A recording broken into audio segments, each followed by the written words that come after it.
बजता रहता है, लेकिन जैसे ही पीरियड बजेगा संगीत बदल जाता है उनका। हर कोई बच्चा जान जाता है पीरियड बदल गया। और पीरियड बदलना ऐसा नहीं है, ये बड़ा गहरा सवाल है, बड़ा एजुकेशनल प्रिंसिपल से जुड़ी हुई बात है। ऐसा नहीं है कि ये बदल गया, ये घंटी बज गई और अब ये टीचर जाए और दूसरा आए, नहीं। उनका संगीत 10 मिनट तक बजता रहता है। ट्रांजिशन पीरियड 10 मिनट का है। टीचर को अपना खत्म करना है तो खत्म कर ले, नया टीचर आ जाए, मिल ले, बात कर ले, बच्चे भी घूम ले, बीच में हुआए, टॉयलेट हुआए, वॉशरूम हुआए, नहाए, खाना खा ले, सब चलता है। ये भी आप नया कर सकते हैं अनुभव, ये तो अनुभवों में आप पहले ही रख सकते हैं। तो अब ये selection and organisation of learning, of करने के, ऑफ लर्निंग मटेरियल, इसमें ये चीज आप रख सकते हैं कि हम म्यूजिक रखेंगे, हम ये कब रखेंगे। So that is the fourth step. पांचवा स्टेप है इवेल्युएशन, मूल्यांकन। सारे साल प्रयोग चलाया, सारे साल पढ़ाया, सारे साल जो हमने उद्देश्य तय किए थे वो रखे, सारे साल हमने बच्चों को जो जो मटेरियल देना था वो दिया।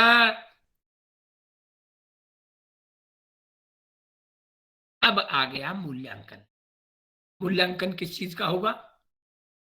देखिए, बड़ी महत्वपूर्ण बात है दोस्तों, बिना उद्देश्यों के मूल्यांकन नहीं हो सकता। और भारतीय स्कूल, कॉलेज और विश्वविद्यालयों की ये सबसे खराब बात है। मैं कह रहा हूं सबसे खराब बात, अंडरलाइन कर लो। भारतीय स्कूल, कॉलेज और विश्वविद्यालय में छात्र तो छात्र, अध्यापक को भी उद्देश्य नहीं बताए जाते। ये उद्देश्य पूरे करने हैं हमें, इन उद्देश्यों की दृष्टि से इवेल्युएट करो। जी 5 सवाल है, इन्हें चेक कर दो, बस बात खत्म। 100% से 100 में से नंबर देने, 5 सवाल है, 33 पे पास है, बस 60 पे फर्स्ट डिवीजन होगी, फलाना ठिकाना कर दो। उद्देश्य क्या थे आपको इन बच्चों को कॉलेज, विश्वविद्यालय, स्कूल में दाखिल करने के? वो उद्देश्य कहां तक पूरे हुए उस दृष्टि से आप देखो। इसलिए इवेल्युएशन बहुआयामी होगा, रिटर्न होगा, थ्योरी होगी, ओरल होगा, प्रैक्टिकल होगा, इंटरनल होगा, एक्सटर्नल होगा, परफॉर्मेंस बेस्ड होगा। मान लो यदि हमने उद्देश्य रखा है कि हमारे बच्चे किसी भी विषय पर 10 मिनट बोल पाएंगे, तो स्वाभाविक है हमारे बच्चे से 10 मिनट बुलवाना पड़ेगा, तभी तो हम कर पाएंगे कि उद्देश्य पूरा हुआ या नहीं। इसलिए बड़ा जरूरी है कि हमारे उद्देश्य क्या थे, उसी की लाइट में इवेल्युएशन तय किया जाए। इवेल्युएशन के मापदंड, इवेल्युएशन के प्रकार, इवेल्युएशन के जो सहायक बिंदु तय किए जाए, theory, practical, oral, return, external, internal. यहां मैं एक लगी हाथ आपको बता दूं, बड़ी इंटरेस्टिंग बात है। दुनिया के टॉप इंस्टीट्यूशंस में इंटरनल इवैल्यूएशन ही होता है। मैं माफी चाहते हुए एक शब्द प्रयोग करूंगा कि हम अध्यापकों ने अपनी साख खुद कम की है। चूंकि हम अपने इवैल्यूएशन में बेईमान रहते हैं, इसलिए एक्सटर्नल की बात की गई है हर जगह। वरना दुनिया का टॉप इंस्टीट्यूशन ले ले, चाहे हार्वर्ड ले ले, कैम्ब्रिज ले ले, ऑक्सफोर्ड ले ले, आईवी लीग ले ले, MIT ले ले, पूरा का पूरा इंटरनल है, नो क्वेश्चन ऑफ एक्सटर्नल। ये नहीं हो सकता कि पंजाब यूनिवर्सिटी का पेपर दिल्ली यूनिवर्सिटी का आदमी बनाएगा, या बिलासपुर का पेपर लखनऊ यूनिवर्सिटी का बनाएगा। बिल्कुल गलत, वाहियात, उद्देश्यों से दूर, शिक्षा का नाश करने वाला तरीका है। Ideal is teacher who teaches will also evaluate. गलत करे, नौकरी से हटाकर मर्डर कर दो, लेकिन गलत मत होने दो, सही रखो। है, मैं विषय में बहक गया, मैं इधर उधर में नहीं जाऊंगा। इवेल्युएशन पांचवा उद्देश्य, पांचवा स्टेप हो गया। लास्ट स्टेप बहुत ही आसान है, बहुत ही शानदार है, modification and resetting of objectives. उद्देश्यों का मॉडिफिकेशन को कह रहे हैं रूपांतरण एवं पुनर्कथन, पुनर्निर्धारण।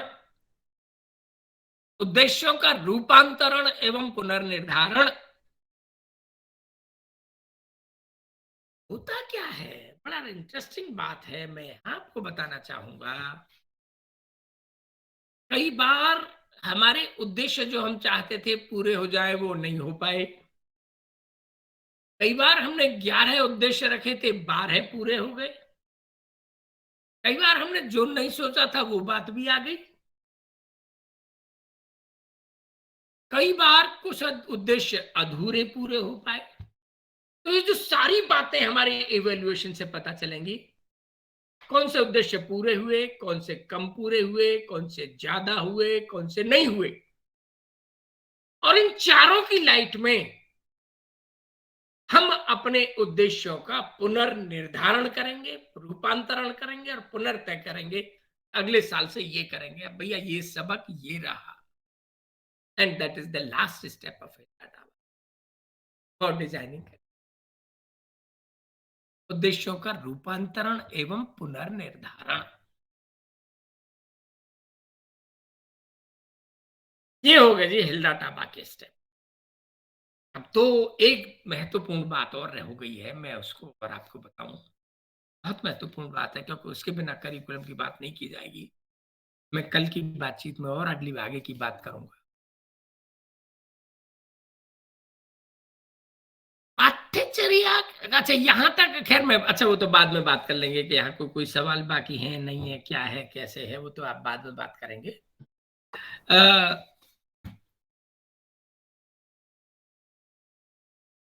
हम एक बड़ा बढ़िया सवाल उठाया दार्शनिकों ने, और सारी दुनिया में इंटेलिजेंस टेस्ट बनाते हुए ये सवाल बहुत उठाए गए कि हम लाख कोशिश करें, जाने अनजाने चाहे अनचाहे, अध्यापक अपनी सोच, दृष्टिकोण, मानसिकता को कहीं ना कहीं क्लास में हस्तांतरित कर देता है।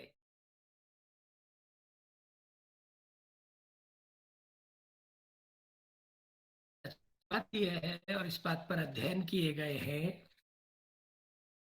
दुनिया के जितने भी अच्छे अध्यापक बने हैं उनसे इंटरव्यूज लिए गए, उन्होंने कहा कि ये बात मैंने उन टीचर से सीखी, ये बात मैंने उन टीचर से सीखी, ये बात मैंने उन टीचर से सीखी। हम चाहे अनचाहे उन टीचर को कॉपी करते हैं, और कॉपी में हम अच्छी और बुरी दोनों बातें कॉपी करते हैं।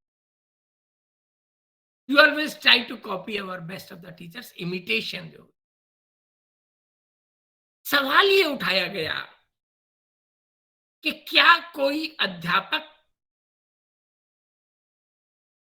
बिना किसी सोच से प्रभावित हुए पढ़ा सकता है? नहीं पढ़ा सकता सर, संभव ही नहीं है। यहां मैं एक बड़ा ज्वलंत प्रश्न फेंक दूं,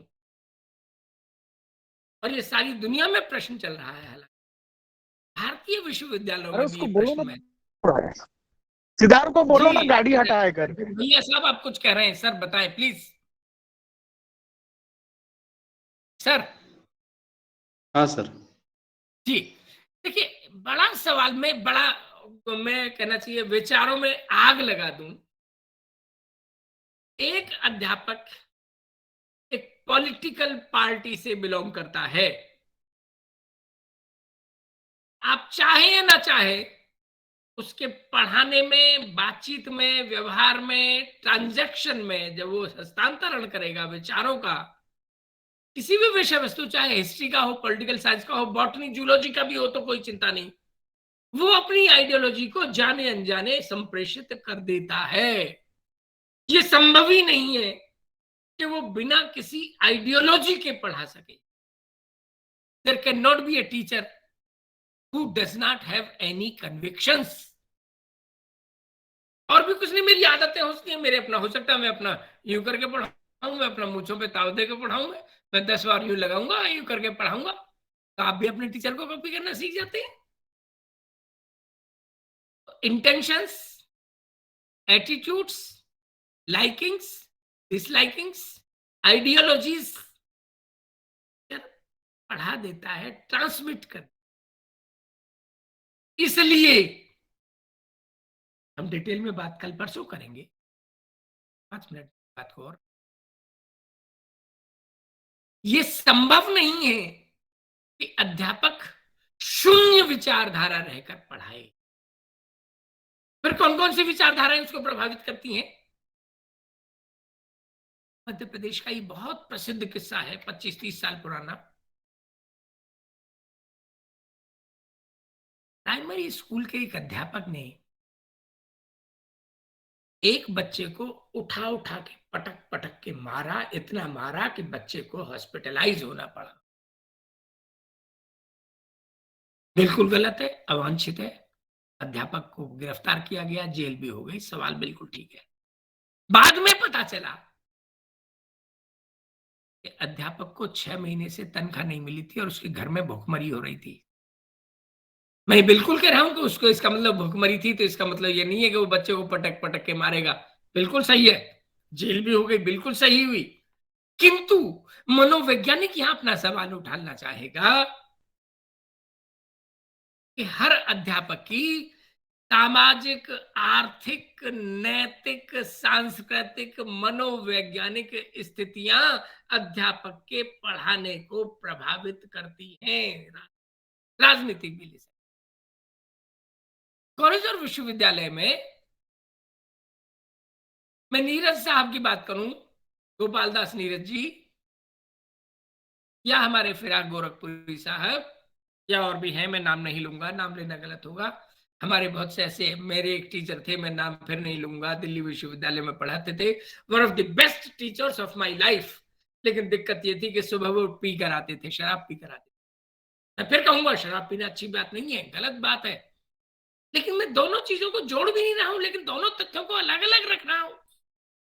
इसलिए उस टीचर का प्रभाव अलग पड़ेगा, उनका प्रभाव लोगों पर कम पड़ता था। बेस्ट टीचर होते हुए भी लोग उनसे एट टाइम्स, विशेष रूप से लड़कियां, बचने की कोशिश करती थी कि भाई शराबी क्लास में आ गया। It's not a desirable thing. तो अध्यापक की सामाजिक स्थिति, सांस्कृतिक स्थिति, नैतिक स्थिति, मनोवैज्ञानिक स्थिति, राजनीतिक स्थिति, ये सब जानी अनजाने हमारी टीम प्रभावित कर।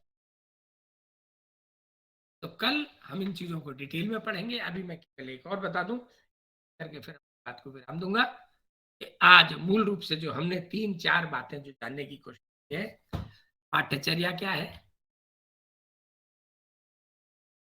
पाठ्यचर्या कहो या शिक्षा क्रम कहो या करिकुलम कहो, एक ही बात है। सिलेबस और पाठ्यक्रम एक ही बात है। कोर्स और पाठ्यक्रम अलग अलग चीज हैं। करिकुलम या पाठ्यचर्या संस्थान से मिलने वाले समस्त अनुभवों का योग है, जो कि ज्ञात या अज्ञात, वांछित या अवांछित, नियोजित या अनियोजित हो सकते। करिकुलम का मतलब स्कूल, कॉलेज या विश्वविद्यालय में मिलने वाले उन हजारों हजारों अनुभवों का संपुट है, योग है, जोड़ है, जो छात्र पाता है। और यह संभव नहीं है कि वो हजारों अनुभव जो के त्यों शुरुआत में ही हम नियोजित कर सके, ज्ञात रूप में ले सके और वांछित कर सके। हमारे ना चाहते हुए भी अवांछित, अज्ञात और अनुयोजित अनुभव प्रत्येक स्कूल, कॉलेज, विश्वविद्यालय में आ जाते हैं, और यही एक स्कूल, कॉलेज या विश्वविद्यालय को सुनाम या बदनाम कर देते हैं। और इस प्रकार आदर्श स्थिति वह होगी कि स्कूल, कॉलेज, विश्वविद्यालय में अध्यापक अपनी पाठ्यचर्या को साल के आखिर में खुद बनाए, खुद तय करे, और छात्रों के साथ मिलकर उस पाठ्यचर्या को लागू करें। इस लागू करने की प्रक्रिया में 6 स्टेप से उसको गुजरना पड़ेगा। पहला है सिचुएशनल एनालिसिस, परिस्थिति का विश्लेषण। दूसरा है उद्देश्यों का चयन, उद्देश्यों या आवश्यकता भी कह देते हैं, उद्देश्यों एवं आवश्यकताओं का चयन। तीसरा है अधिगम अनुभवों का चयन एवं संगठन, लर्निंग एक्सपीरियंसेस का सिलेक्शन एंड ऑर्गेनाइजेशन। चौथा है अधिगम सामग्री का चयन एवं संगठन। और पांचवा है मूल्यांकन, इवैल्यूएशन। और छठा है modification and resetting of objectives, उद्देश्यों का रूपांतरण एवं पुनर्कथन। इति श्री रेवाखंडे पाठ्यचर्या संकल्पना समाप्ति है। प्रश्न आमंत्रित 10 मिनट बचे हैं, मेरी घड़ी में 9 मिनट। आप सवाल पूछ सकते हैं। आपका स्वागत है, मेरी शुभकामनाएं। अपने को अनम्यूट करें, सवाल दें, क्योंकि मेरा नियम है कि मैं सदा 1.5 घंटे से 2 मिनट ज्यादा ही ले लूं क्लास, लेकिन पहले नहीं छोड़ूंगा। तो पहले तो छूट मुश्किल है, आप नहीं सवाल पूछेंगे तो मैं अपनी बताऊंगा अपनी ओर से। जी, सौरभ प्रधान जी कुछ कहना चाह रहे हैं। डॉक्टर सौरभ, प्रणाम जनाब।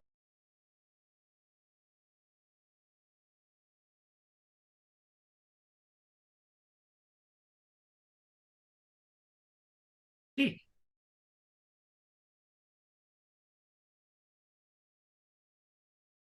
बहुत शानदार। देखिए, मैं एक ही लाइन में बहुत सुंदर प्रयास करूंगा। देखिए, अध्यापक कक्षा में बादशाह है।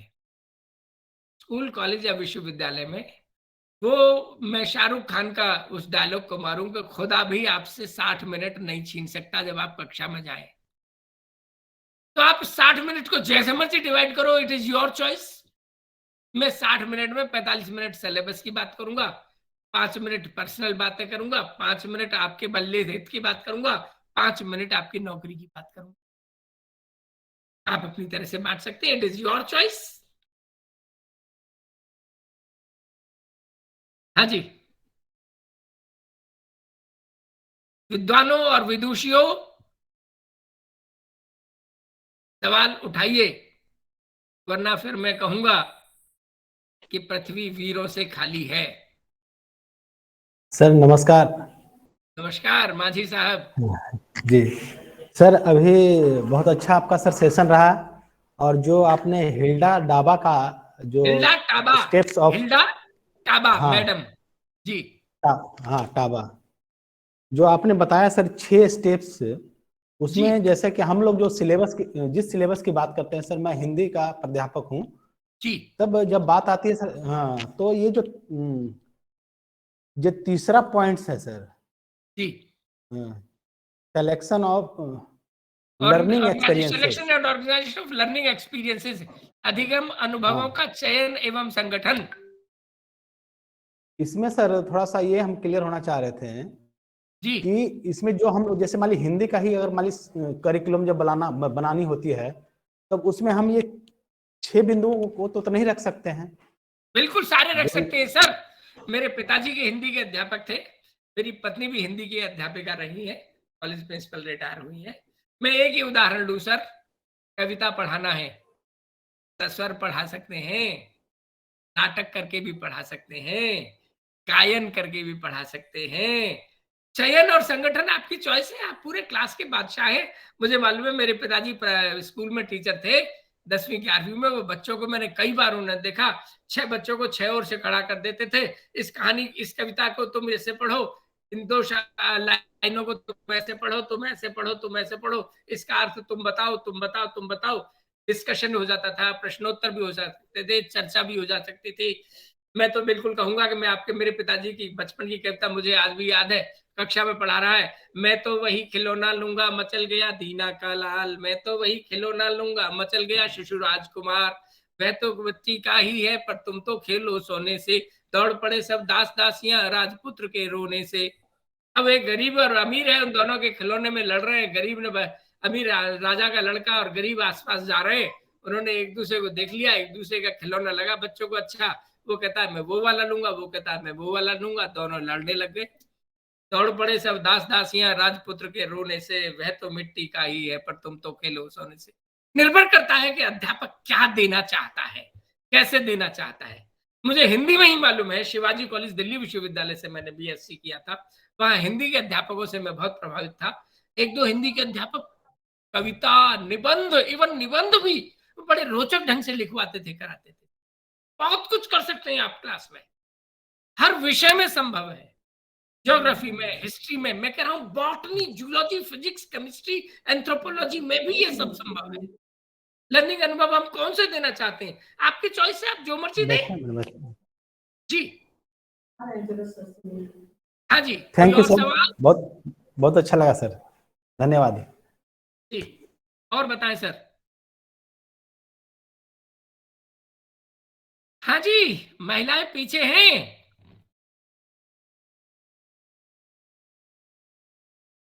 सर जैसा कि आपने कहा कि जो टेक्स्ट बुक्स त्रिपाठी हैं, मैडम बताइए प्लीज। Ji sir. सर मेरा थोड़ा, क्योंकि सर आपने इतना अच्छा पढ़ाया कि शायद कोई डाउट नहीं है हमारे पास, आपने सारे डाउट अपने जब आपने लेक्चर दिया तभी क्लियर कर दिया। बट थोड़ा सा क्यूरियोसिटी है मेरे अंदर सर कि आपने ये कहा, जब आपने टेक्स्ट बुक डिफाइन किया उसके बाद सर आपने गांधी जी का मत रखा कि उन्होंने कहा कि इससे चिंतन, क्रिएटिविटी और सोचने की क्षमता कम होती है। इसलिए कई बड़े बड़े देश, जिसमें आपने यूएसए का नाम लिया, ऑस्ट्रेलिया का नाम लिया, और कहा आपने कि वहां टेक्स्ट बुक बैन है। सर बैन हमारी नहीं जो है, बैन नहीं है, बैन नहीं है, मतलब सजेस्टिंग है। उपयोग, हाँ वॉट एवर जी सर।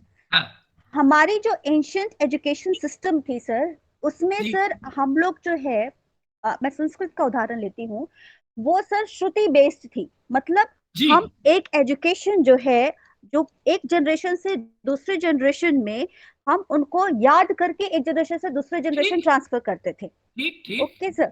तो सर ये चीज हमारे एंशियंट एजुकेशन सिस्टम में पहले से है। अब हाँ बीच में न्यू एजुकेशन आई पॉलिसीज, जिसके वजह से ये कुछ मैनिपुलेशंस हुए, जी एंड अब एनएपी आई है। अब लग रहा है फिर से, अब उतना तो नहीं बैकवर्ड होंगे, लेकिन कुछ और इसमें अच्छा मॉडिफिकेशन होने के चांसेस हैं। तो सर इस पर आपकी क्या राय बनती है? मैडम, मैं एक ही चीज कहूंगा, आपने बात कह दी और बड़ी सफलता से कही है।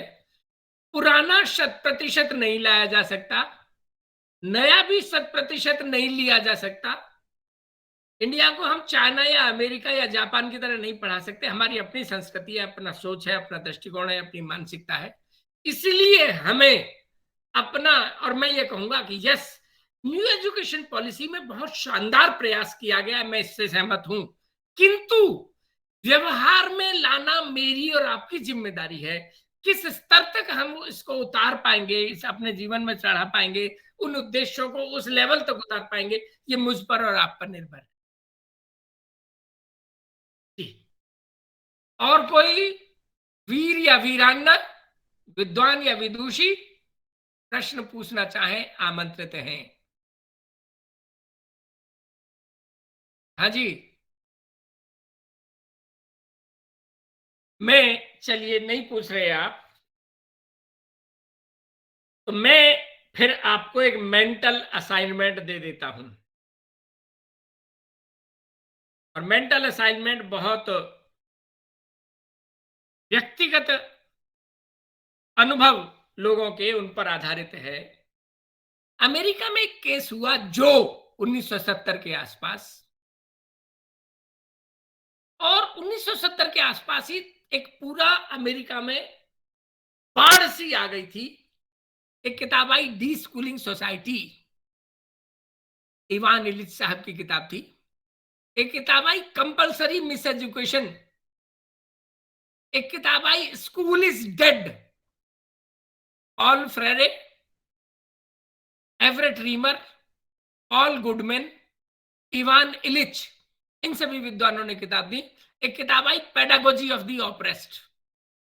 इन सारी किताबों का लब्बो लुबाब एक ही था क्या हम किसी ऐसे स्कूल की कल्पना कर सकते हैं जहां हम संस्कृति के दबावों से रहित एक बच्चों को ईमानदार शिक्षा दे सकें? मैंने जो सवाल बीच में उठाया था, स्कूल इज डेड, उन्होंने कहा कि स्कूल, कॉलेज, विश्वविद्यालय बच्चों को नाश करते हैं। मैंने एक 1981 में आर्टिकल लिखा था कि वर्तमान शिक्षा समाज में गैर बराबरी पनपाती है। यदि इसको हम बात कहें, स्कूल, कॉलेज और विश्वविद्यालय, जैसे मैं बताता हूं, एक सीधा आरोप लगा रहा हूं, वर्तमान भारतीय उच्च शिक्षा बच्चे को ना घर का छोड़ती है ना घाट का। तो आपके लिए असाइनमेंट ये है, ये मेंटल असाइनमेंट है, आप सोचिए, कल हम बात करेंगे ऐसा क्या किया जाए कि बच्चा घर का भी रहे और घाट का भी रहे। मैं और आप botany, zoology, physics, chemistry, Hindi, history, economics, anthropology पढ़ाते समय क्या करें कि बच्चे माँ बाप और उनकी शिक्षा, उनकी व्यवस्था से घृणा भी ना करें, समाज के लिए भी बेहतर सिद्ध हों। अक्सर ये होता है कि हम अपने माँ बाप की या उस तरह की पुराने कहते सब खराब था, ये था, वो था, आधुनिक सब अच्छा है। तो ऐसे में क्या करें, कैसी शिक्षा दें? मैं और आप अपनी बॉटनी, जूलॉजी, हिंदी, हिस्ट्री की क्लास में तो जो दोनों चीजों का समन्वय हो, इस पर आप चिंतन कीजिएगा। हम रोजमर्रा की कक्षा में क्या कर सकते हैं? मेरी शुभकामनाएं, my best wishes, good luck, बेहतर है। मैं यहाँ जानकर धन्यवाद sir. Thank you thank you sir. Sir, नमस्कार सर। बहुत शानदार प्रदर्शन था। बहुत बहुत धन्यवाद थैंक यू सर। अच्छा, थैंक यू सर। हाँ, मैं भी Thank you very much, sir. अगले स्पीकर को Thank you, आना sir. होगा, समय कम है, Thank you, sir. Thank you, सही। sir. धन्यवाद, कल बात करेंगे। Thank you sir, thank you, welcome. Thank you sir. So much. Now I would like to request Radhika ma'am to give formal vote of thanks. Yeah, good afternoon, sir. Good afternoon to all. My pleasure to hear for delivering a vote of thanks. On behalf of HRDC, I place my heartfelt thanks and gratitude and sincere thanks to our guest speaker, Professor Umesh Chandra Asistra, former head and dean of Faculty of Education, University of Lucknow, for spending his valuable time with us and making us to have a clear idea about the curriculum design. Thank you once again, sir.